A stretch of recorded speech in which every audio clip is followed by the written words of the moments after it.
Pretend to be my wife for 9 weeks. Ruby didn't move. She didn't breathe. The rain was hammering the bakery windows, flowers still dusted across her red apron, and the most dangerous man in Seoul was sliding an envelope across her pastry counter like it was nothing. But Ruby wasn't looking at the envelope. She was looking at the little girl in his arms, 4 years old, pink dress, perfectly dry, because he'd used his own jacket to shield her from the rain. She wasn't crying. She wasn't scared. She was just watching Ruby with these quiet, ancient eyes that had already seen too much of the wrong things. Then, without a word, she reached out her tiny hand and dropped a small plastic star into Ruby's palm. That was it. No crying, no asking, just a silent 4-year-old choice. And Ruby felt the exact moment her whole life tilted sideways. If a child choosing her own mother just stopped your breath, you're in the right place. Subscribe because this story is only getting started. And trust us, you are not ready for what Hana already knows. Ruby set the pen down on the counter like she was placing a period at the end of a sentence she couldn't take back. Woojin picked up the contract without looking at it. He already knew what was on every line. He folded it once, slid it into his inside jacket pocket, and looked at Ruby with the kind of steadiness that comes from a man who has made 1,000 decisions he couldn't undo. 9 weeks, he said. Every appearance that matters. The school events, the parent meetings, the heritage day at the end. You live in the house. You are present. You are her mother in every room that has eyes in it. He paused. What you do in the rooms that don't, that's your own. Ruby crossed her arms.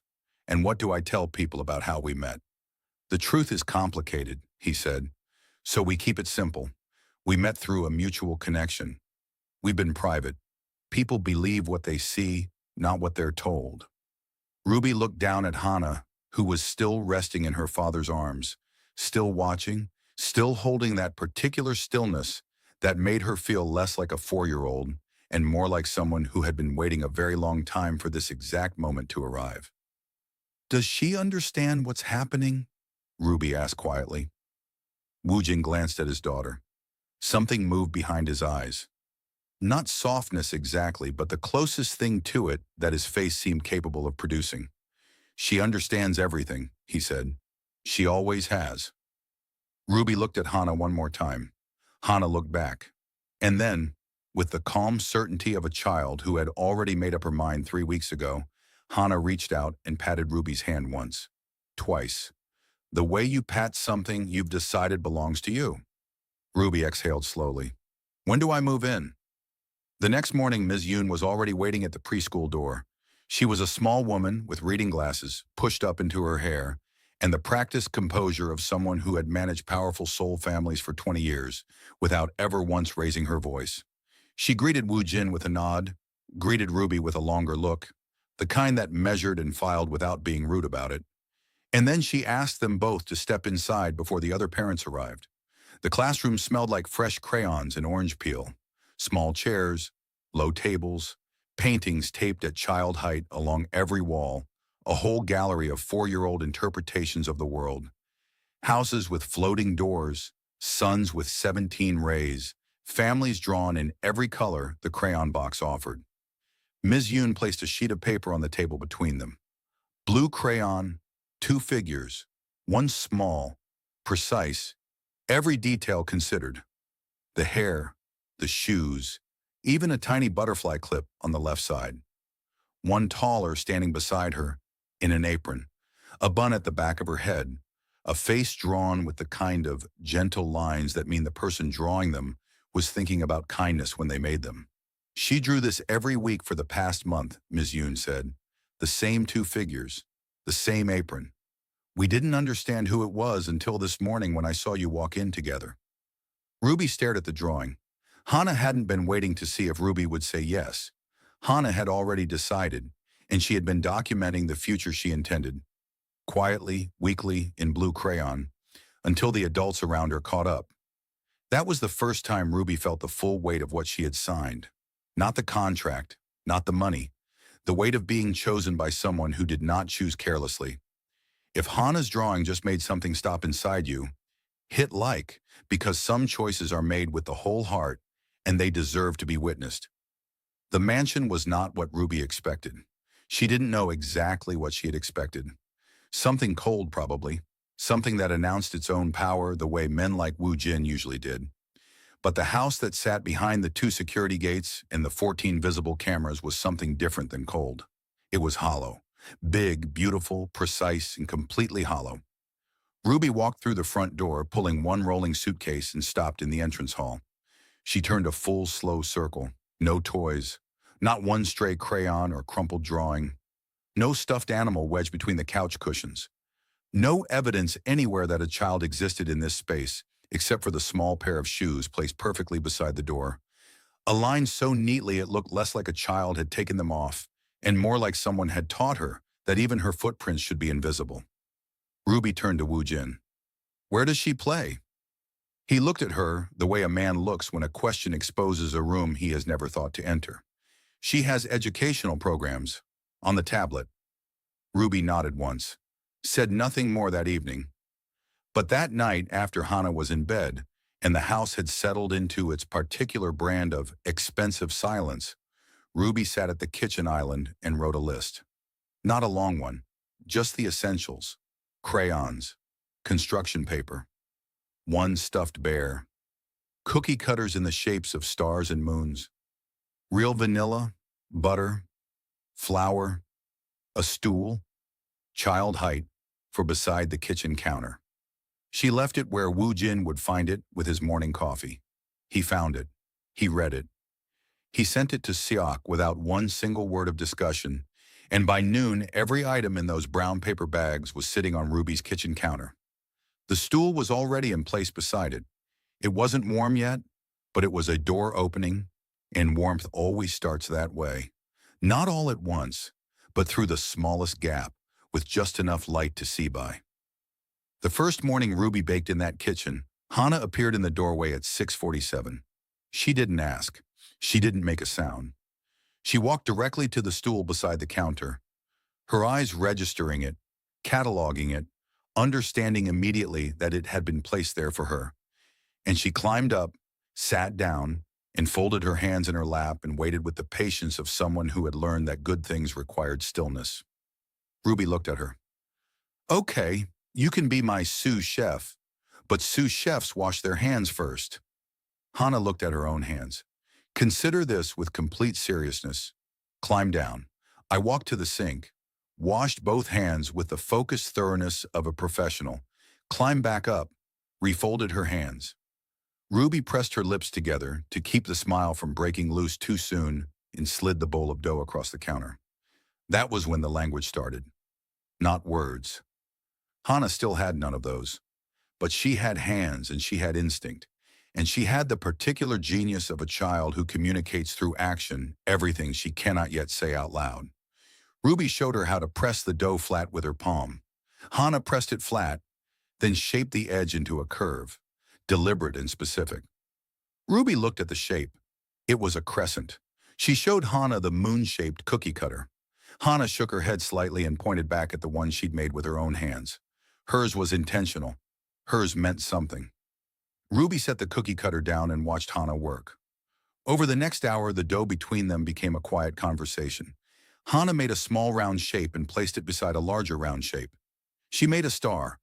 Imperfect, lopsided, but unmistakably a star. She pressed 2 shapes close together with a thin strip of dough connecting them, like a bridge, like a thread, like a held hand. Ruby didn't ask what any of it meant. She just witnessed it. And somewhere in the warm, flour-dusted silence of that kitchen, a child who had stopped trusting the world began, one small shape at a time, to say, "I'm still here. I still have things to say. I just needed the right person to be quiet enough to hear them." By the end of the hour, Hana had lined 12 dough figures across the tray. Ruby looked at the last 2 she placed, side by side at the center of the row, one small, one taller, an apron shape pressed carefully into the taller one's middle. Ruby's throat tightened. Hana looked up at her, blinked once, and patted the tray the same way she'd patted Ruby's hand the night before. Mine. Decided. Done. And if watching a 4-year-old say, "I love you," in the only language she has left doesn't make you want to subscribe and stay? Honestly, what are we even doing here? This story is just getting warm. It was chapter 5 where the warmth cracked, just at the edges, and something colder pushed through. It was a Tuesday. Ruby had taken Hannah to the park 3 blocks from the school, a small green space with a fountain and a row of benches where nannies and parents collected in the late afternoons. Hannah walked beside Ruby with her hand loosely linked through 2 of Ruby's fingers, not gripping, just touching, the way she did everything, present but never demanding. They had been there 40 minutes when Ruby noticed the car. Black, tinted windows, parked along the east side of the street with its engine idling. Nothing remarkable about that except that it had been in the same position when they arrived, and it was still there now, engine still running, and nobody had gotten in or out. Ruby kept her face relaxed. She crouched beside Hannah at the fountain, and while Hannah traced the water's edge with one careful finger, Ruby scanned the space around them. 1 exit behind, 2 to the left. The park had a small refreshment cart near the south entrance. Ruby had bought them both water from it when they arrived. She stood, took Hannah's hand properly this time. I walked casually to the refreshment cart and bought a small bag of powdered sugar. The vendor always kept them for the fried dough he sold on weekends. "Can I borrow this for a minute?" Ruby asked. The vendor looked at the bag, looked at her face, and whatever he saw there made him nod without asking questions.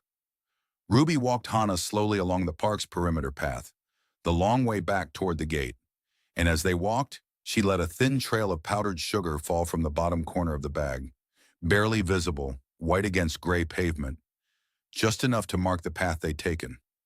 It was something her grandmother had shown her once, not as a safety technique, just as a baker's instinct. You always know where you've been if you leave a trace. When they reached the gate, Ruby turned and looked back. The powdered sugar trail was disturbed, 3 feet behind where they'd been standing. Someone had crossed it. Someone was inside their path, and they had done it carefully.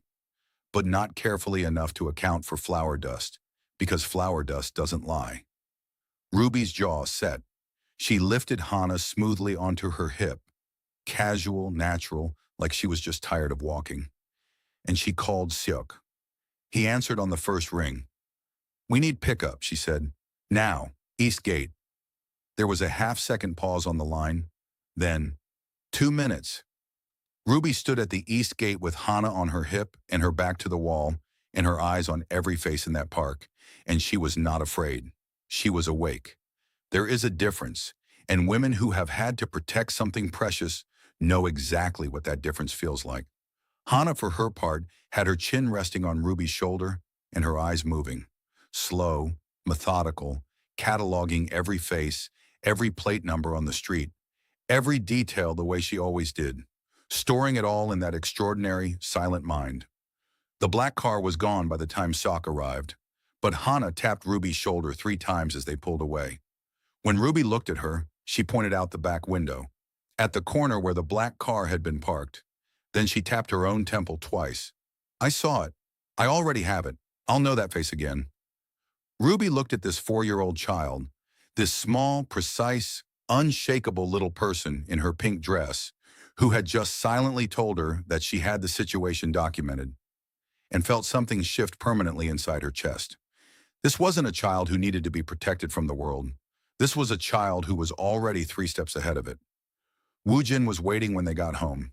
He took one look at Ruby's face and sent Syok back out without a word. Then he looked at Hannah, who had already climbed down from Ruby's arms and walked calmly to the kitchen island and pulled out the drawing paper and blue crayon she now kept in the second drawer. She drew the black car, license plate and all. She slid it across the counter to her father. Woo Jin stared at the drawing for a long time. His jaw was tight. His hands were still. When he finally looked up, he didn't look at Ruby like she was a contractor anymore. He looked at her like she was the only person in the building he trusted. And Ruby, who had come here to save her grandmother's bakery, was beginning to understand that what she was actually saving was something she hadn't known she was looking for. Woo Jin didn't sleep that night. Ruby knew because she didn't sleep either. And the light under his office door was still burning at 3 in the morning when she went to the kitchen to make tea. She didn't knock. She put a cup outside his door and went back to bed. In the morning, the cup was gone, and there was a fresh pot of coffee already made when she came downstairs, which was the closest thing to a thank you that she suspected Woojin Kim knew how to give. Hana was already at the kitchen island, not on her stool this time. She was standing beside the counter with the drawing she'd made the night before. The black car, the license plate, and beside it she had placed 3 more drawings, done sometime in the early morning hours in that silent, focused way she did everything. Ruby looked at them in order. The first was the park, the fountain, the path they had walked, the position of the black car marked with a small, precise X. The second was a face, male, strong jaw, a mark on the left side of the neck. Not a tattoo exactly, more like a scar, rendered in careful crayon lines by a child who had looked at it long enough to remember every detail. The third drawing stopped Ruby completely. It was Woojin's private office, the desk, the shelving unit along the far wall, and on the bottom shelf, behind what Ruby had assumed was a decorative panel, Hana had drawn a small square door. Beside it, in blue crayon, she had written 6 numbers. Ruby looked up at Hana. Hana looked back, calm as still water, and pointed at the drawing of the scarred face. Then she pointed at the office. Then she tapped the 6 numbers with one small finger. She was saying, "The man who was watching us, his face is in there, and I know how to open it." Ruby picked up all 3 drawings, walked to Woojin's office, and knocked twice. The door opened immediately. He hadn't been sleeping at all. She laid the drawings on his desk without a word, watched his face as he looked at them in order. The park, the face, the safe.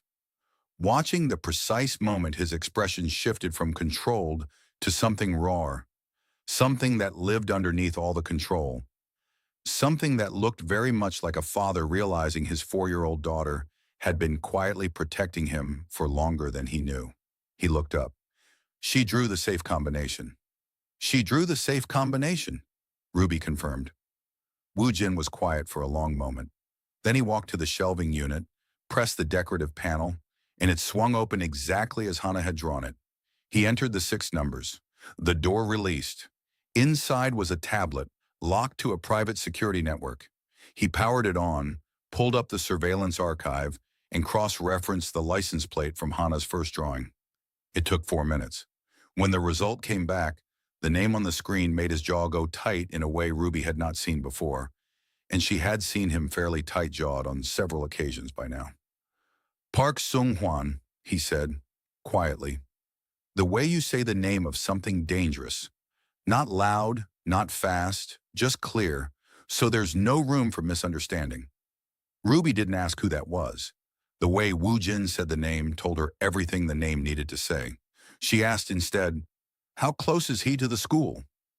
Woojin pulled up a second screen, a map, 3 red markers within a 4-block radius of Seoul International Preparatory. He stared at it. Ruby stared at it beside him. "Heritage Day is in 11 days, she said. "I know." "Then we don't have the luxury of waiting to see what he does next." Woojin looked at her sideways. This baker from the corner shop who had just stood in his private office at 3 in the morning, reading a threat map like she'd been trained for it. Something shifted in his expression. Not exactly. More like recognition. Like he was seeing something he should have noticed earlier. "What do you need?" he asked. "The building layout for the school," Ruby said. "Every entrance. Every room the heritage event uses. And I need to walk it before the day." He nodded once. "Done." Ruby picked up the drawings to take them back to Hana. At the office door, she paused. "She's been protecting you for a long time, hasn't she? Even before I got here." Woojin didn't answer right away. When he did, his voice had lost its professional edge completely. "Since she was 2, he said. "She used to sit by the front window and tap twice on the glass whenever a car she didn't recognize slowed down on the street. I thought it was a game." Ruby looked at the drawings in her hand. "It was never a game," she said, and she walked back to the kitchen where Hana was waiting, and she sat beside her on the stool, and she put her arm around those small, careful shoulders, and Hana leaned in, just slightly, just enough, and they sat together in the quiet of the early morning while the city outside slowly came to light. If the image of this little girl guarding her father from the window at 2 years old just broke something open in you, you're not alone. Subscribe and stay close, because this story is about asking everything of everyone in it. 6 days before Heritage Day, Ruby braided Hannah's hair. It started simply. Ruby had noticed that Hannah's hair, thick, dark, the particular beautiful texture that came from her mixed heritage, had been pulled into the same two tight buns every single day since Ruby arrived. Neat, correct. Entirely without personality, the way a child's hair looks when the adult doing it is doing it efficiently rather than lovingly. Ruby asked Hannah one morning, gently, if she could try something different. Hannah considered this with her characteristic gravity. Then she nodded once, climbed onto the chair Ruby had set in front of the bathroom mirror, folded her hands in her lap, and waited. Ruby started with a gentle detangle. She worked slowly, section by section, no pulling, no rushing. She hummed while she worked. An old song her own grandmother used to hum in the mornings, something with no particular lyrics, just a rhythm that meant you are safe, you are cared for, someone is paying attention to you. Hannah's shoulders came down from around her ears about 4 minutes in. Ruby had brought 2 things from her apartment when she moved in, things she hadn't included on the practical list she'd left for Wu Jin because they weren't practical. They were personal. A small tin of her grandmother's hair butter, made from shea and a blend of oils that smelled like warm earth and something floral she'd never been able to identify, and a collection of hair accessories she'd kept since childhood. African beads in deep red and gold and cream, and a set of Korean dengue ribbons in silk, pale pink and navy. She worked the hair butter through Hannah's sections first, and the whole bathroom filled with that warm, grounded smell that Ruby associated with every good memory of being taken care of. Then she began to braid. She worked the Korean ribbons into the base of 2 braids that ran back from Hannah's temples. Delicate, precise, the silk catching the light. And at the ends where the braids gathered, she threaded the African beads, clicking them softly into place one at a time. Hannah watched in the mirror with the focused attention she brought to everything. Her eyes moved from Ruby's hands to her own reflection and back again, tracking the work, understanding it, storing it. When Ruby finished and turned Hannah gently toward the full mirror, there was a pause, a long one. Hannah looked at herself, really looked. The way children look when they see something they recognize as true. The beads, the ribbons, both things at once. Neither one canceled out by the other. Both just present, woven together, and completely, quietly hers. Her hand came up slowly. She touched one bead, then one ribbon. Her fingers were very gentle, the way you touch something you don't want to disturb. Then she looked up at Ruby in the mirror, and she smiled. Not a polite smile, not a performative one, a real one, the kind that starts somewhere deep and arrives on the face almost reluctantly, like it's been waiting a long time for a reason to come out. Ruby's throat closed completely. She managed to keep her own expression steady, but it was the hardest thing she'd done since she signed that contract. She held it together just long enough to say, "There she is," softly to Hannah's reflection, and Hannah turned and hugged her, arms around Ruby's middle, face pressed into her waist, the beads clicking softly with the movement. It lasted 6 seconds. Then Hannah stepped back, smoothed her own dress with both hands, and walked out of the bathroom with the composure of someone who had shown exactly as much as she intended to show, and not one fraction more. Ruby stood in the bathroom alone for a moment and pressed both hands flat on the counter and breathed. Wu Jin was in the hallway when she came out. He had clearly been passing, clearly heard the silence that comes after something significant, and had stopped. He looked at Ruby. She looked at him. Neither of them said anything. Neither of them needed to. Down the hall, Hannah had already settled at the kitchen island with her crayons, drawing as always. And if you looked at the figure she was drawing now, the taller woman with the bun and the apron, you would notice for the first time that she had added something new. She had given her a smile. Heritage Day arrived on a Saturday that came in bright and cold. The soul sky, the particular shade of pale blue that feels like it's been washed clean overnight. The school grounds had been transformed. Tables with white linen, cultural displays, a catering setup along the east wall of the main hall, parents in their finest moving through the space with the particular energy of people performing their lives for an audience. Ruby wore a deep burgundy dress, simple, structured, chosen deliberately, warm enough to feel approachable, precise enough to hold its own in a room full of people looking for reasons to form opinions. Her hair was up, her grandmother's small gold earrings. Her back was straight and her face was open, and she held Hana's hand as they walked through the entrance. And if anyone in that building thought the woman beside Woo Jin Kim was anything less than exactly where she belonged, they kept it very much to themselves. Hana walked between them. She was wearing a dress Ruby had helped her choose, pale ivory with a sash and deep rose, the African beads and Korean ribbons back in her braids, gleaming. She walked with her chin up and her eyes moving in that steady, methodical way, reading the room the way she always read every room. She read it very carefully today. The first escalation came within 20 minutes of arrival. Ruby was standing with a small group of parents near the cultural display tables when she noticed the catering staff moving along the east wall. 3 of them. White uniforms, standard presentation. Nothing that would read as wrong to anyone who wasn't specifically looking. Ruby was specifically looking. She had walked this building 4 days earlier with Seok, memorizing the layout the way she memorized a new recipe. Every room, every connecting corridor, the pantry location, the 2 side exits, the distance from the main hall to the catering prep area. She knew what the school's actual catering staff looked like because she had arrived early enough to watch them set up. She knew one thing with absolute certainty. The man currently positioning himself near the east corridor door was not one of them. His uniform fit correctly. His movements were practiced. But his shoes were wrong. Not catering shoes, not kitchen shoes. The kind of shoes you wear when you've dressed for a role quickly and miss the detail that someone who actually does this work for a living would never miss. Ruby turned her head slowly and found Woo Jin across the room. He was deep in conversation with another parent, positioned near the main entrance the way they had discussed. Visible, socially engaged, providing cover. She needed to reach him without moving fast enough to draw attention. She excused herself from the parents she'd been speaking with, collected a glass of water from a nearby table, and began a leisurely path across the room that would bring her within speaking distance of Woo Jin in approximately 90 seconds.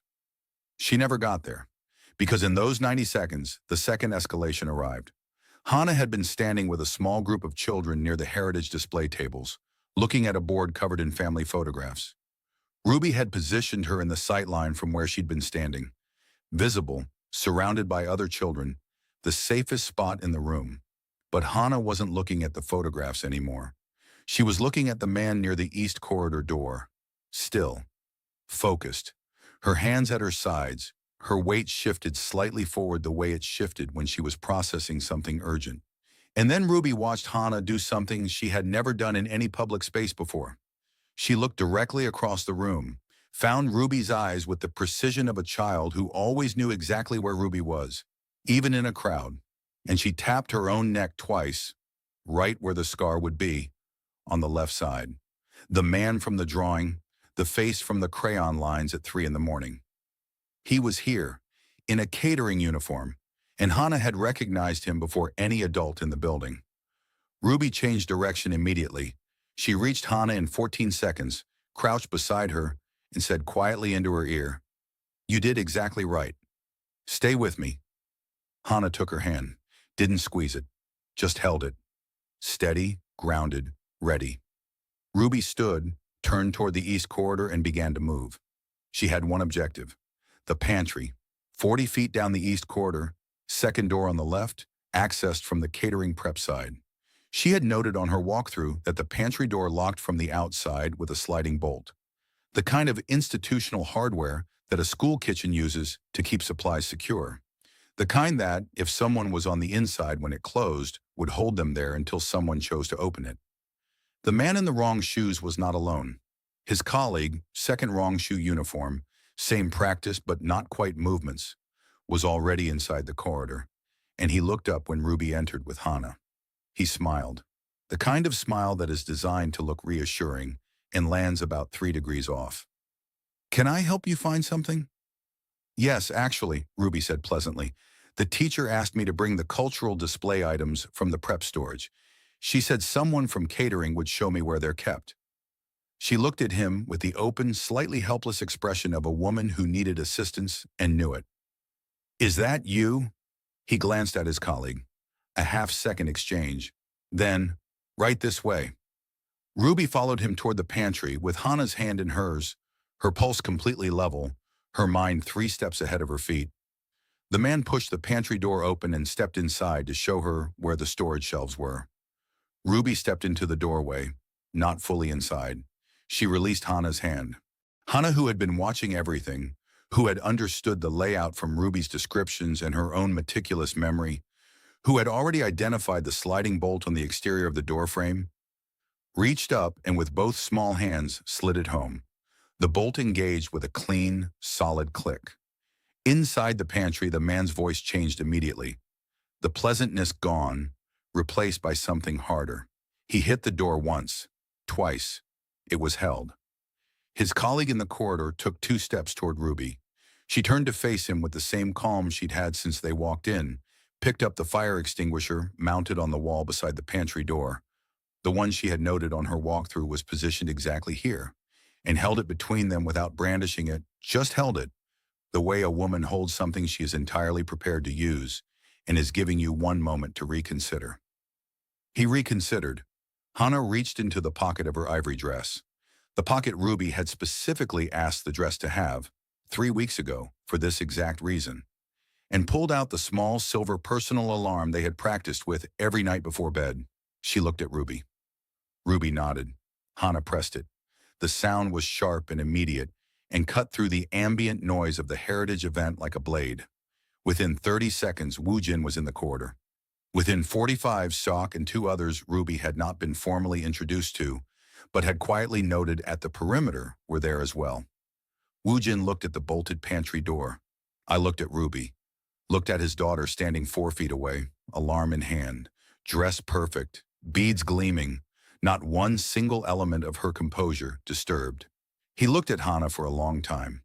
Hannah looked back at her father with those steady ancient eyes and held up 4 fingers. I counted 4 of them. There are 2 more outside. Siak was already moving. And right here, right in this corridor with the sound of the alarm still fading in the air, is where the story stops being about a contract and starts being about something that can't be written into any document.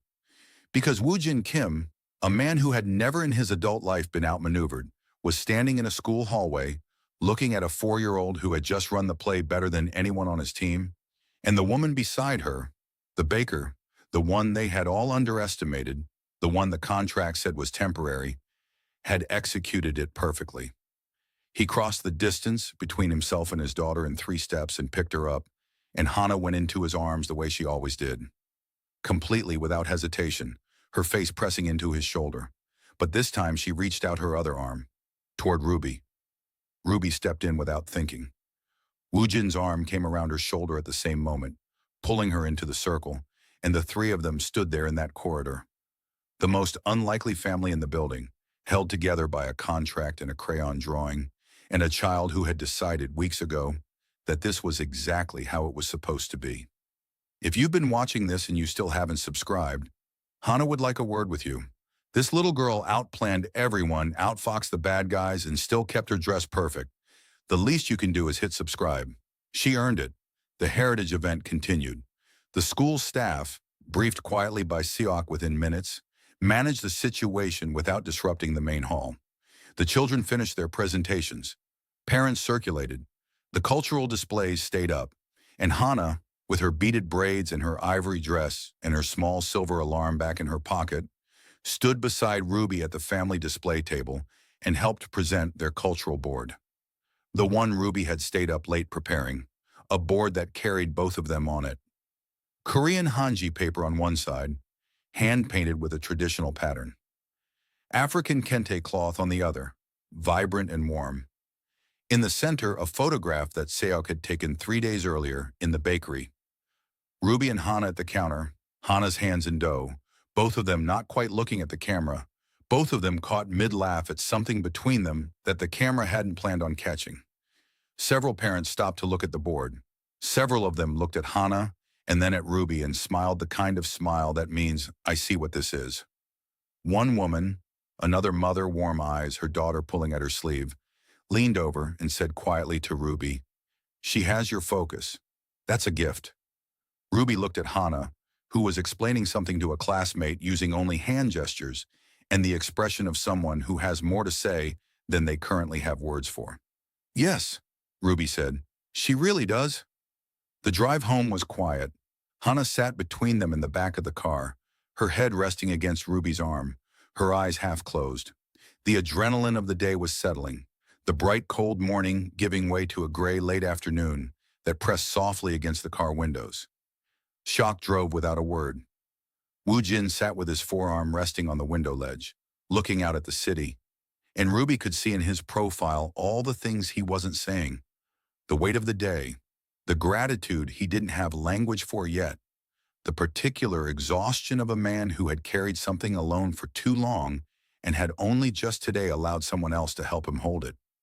Ruby didn't push. She just stayed present, let Hannah's warmth settle into her side. Watched Seoul move past the windows in the early evening light, all its noise and motion and indifferent enormity, and felt, for the first time since she'd signed that contract in her flour-dusted bakery, that she was exactly where she was supposed to be. She didn't examine the feeling. She just let it be there. They were 4 minutes from home when Hannah stirred. She sat up slowly. I looked at the city outside the window for a moment. Then she turned, not to her father, but to Ruby. She looked up at Ruby's face with those eyes that always seemed to be reading something just beneath the surface of whatever was visible. Ruby looked down at her. "Hey," she said softly. "You okay?" The car was quiet. Seoul moved past outside. Silk kept his eyes forward, and then Hannah opened her mouth. Everyone in the car felt it before it happened. That particular quality of held breath, the way the air changes when something that has been still for a very long time is finally about to move. Her voice was small, a little rough from disuse, the way a door sounds when it opens for the first time in a long season. But it was clear, it was certain. It was the most deliberate thing Ruby had ever heard. "Iyama." The word landed like something placed down with both hands. Mother, in Korean. The first word Hannah Kim had spoken in 14 months, and she had saved it, deliberately, patiently, exactly as she'd promised someone she would. For this moment, for this woman, for the one she had chosen from a bakery window before anyone else knew a choice was being made. Ruby couldn't speak. She tried. The words dissolved before they reached her mouth. Woojin's head dropped forward. Just slightly. Just enough. His hand came up to cover his face for exactly 3 seconds. And in those 3 seconds, he was not a syndicate leader or a man the city called a ghost, or anything other than a father who had just heard his daughter's voice for the first time in over a year. Shock pulled the car over. Nobody asked him to. He just did it, smoothly, quietly, on instinct, because some moments require the car to stop. Hannah watched Ruby's face with the same focused attention she brought to everything, reading every micro-expression, making sure her word had landed the way she intended it to. And when she saw Ruby's eyes fill, when she saw the thing she had been waiting to produce finally arrive on the face of the woman she had chosen, she settled back against her, satisfied, complete, the way a child looks when a long project has finally reached the outcome they planned for. Ruby wrapped her arm around Hannah and held her. Not tightly, just steadily. The way you hold something precious when you finally understand that it chose you first. Outside, Seoul kept moving. Indifferent, enormous, relentless. But inside that pulled-over car on a gray Saturday evening, something had been completed. A promise made to a mother who was gone. A word kept across 14 months of silence. A family assembled not by blood or contract, but by the quiet, unshakable will of a 4-year-old who had looked out of a bakery window and known. Woojin reached over and took Ruby's free hand. He didn't say anything. He just held it, the way Hannah had held Ruby's fingers in the park. Not gripping, just present, just certain. Ruby looked at him. He looked at her, and Hannah, nestled between them, closed her eyes. The contract had 9 weeks on it, but what was in that car had no end date, and everyone in it knew it. This is what it looks like when a family chooses each other, not assigned by circumstance, not built by obligation, built by a little girl with a blue crayon and a plastic star and a promise she kept all the way to the end. If this story held you from the first rainy night in that bakery all the way to this moment in the car, then you already know what this channel is. Stay with us, subscribe. And if Hannah's first word just made you cry in public, we are not sorry, not even a little. She earned every single tear.